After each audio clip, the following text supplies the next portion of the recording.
Welcome, Scholar. Today is Thursday, April 8th, 2021. You're in math. I'm Mr. Guerra. My Joe moment is next. Hey, my joy moment is Mount Bonnell. Mount Bonnell is in Austin. We went there Sunday with my friends who hadn't been here before. We also went to the Capitol. As you can see, we had some beautiful sights there. One of the children had a hard time climbing up, and he had to take a rest, so I waited there and took a picture of him. And then we got some beautiful sights. Love the boats out on the river. Next, rounding. We're going to review this. I am not as good as Mr. Jones or Mr. Reed, but I'm going to give it a try so that you can remember what rounding means. Mark your place, look next door, 5 or greater, add one more. Numbers in front stay the same, numbers behind, zero's the name. All right, guys. We have a new vocabulary word. It is remainder. It is a number which is left over in a division in which one quantity does not exactly divide another. What does that mean? Well, say we were dividing 23 by 3. We know that 7 times 3 is 21. 23 minus 21 leaves us 2. And I cannot divide 7 into 2. So my remainder will be 2.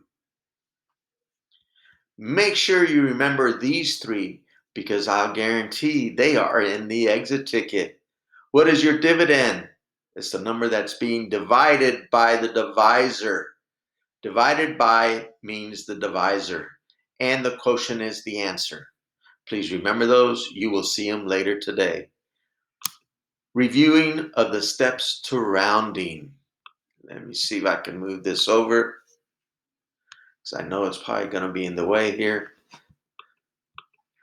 Yeah, that's what I thought. All right, let's see. Well, the example, we're going to take 2,691 and divide it by 48.